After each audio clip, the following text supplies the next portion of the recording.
Football തൻ്റെ കാലിലെത്തുമ്പോൾ ഘടികാരം പോലും നിശ്ചലമാക്കാൻ കഴിവുള്ള മായാജാലക്കാരൻ. സൗന്ദര്യാത്മകമായ ഫുട്ബോൾ കൊണ്ട് ഈ നാട്ടിലെ യുവാക്കളെ പ്രചോദിപ്പിച്ച താരം. ഒരിക്കൽ ലോക ഫുട്ബോളിൻ്റെ നെറുകയിൽ രാജാവായി വാഴ്ത്തപ്പെട്ട താരം. ബ്രസീൽ നാഷണൽ ടീമിൻ്റെ പ്രതീക്ഷയായ സാക്ഷാൽ നെയ്മർ ജൂനിയർ. പരിക്കുകൾ നെയ്മറുടെ ശരീരത്തെയല്ല, അദ്ദേഹത്തിൻ്റെ സ്വപ്നങ്ങളെയാണ് തകർത്ത് കളഞ്ഞത്. 34-ാം വയസ്സിൽ വലിയ വലിയ രാജ്യാന്തര ക്ലബ്ബുകളെയും സ്റ്റേഡിയങ്ങളെയും വിട്ട് അദ്ദേഹം സ്വന്തം മണ്ണിലേക്ക് തിരിച്ചു വരികയാണ്. Santos FC.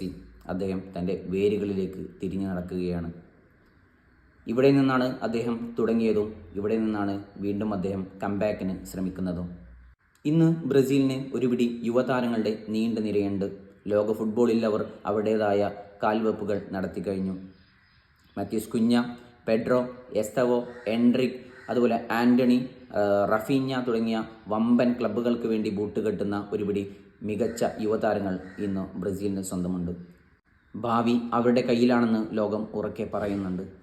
പക്ഷേ ഒരു പാസ് കൊണ്ട് മത്സരത്തിൻ്റെ ഗതി മാറ്റാൻ കഴിയുന്ന മായാജാലം, ഒരു ടച്ച് കൊണ്ട് സ്റ്റേഡിയത്തിലെ ശ്വാസം അടക്കിപ്പിടിപ്പിക്കാൻ കഴിയുന്ന മാന്ത്രികത, അത് ഇന്നും അവനിലുണ്ടോ? ലോകകപ്പ് അടുത്തു വരുമ്പോൾ, ഫുട്ബോളിലെ സമവാക്യങ്ങൾ മാറിമറിയുമ്പോൾ, സമയം ആരെയും കാത്തു നിൽക്കില്ല എന്ന യാഥാർത്ഥ്യം മുന്നിലിരിക്കെ നെയ്മർ ഇനിയും ബ്രസീലിൻ്റെ ആ മഞ്ഞക്കുപ്പായമണിയുമോ?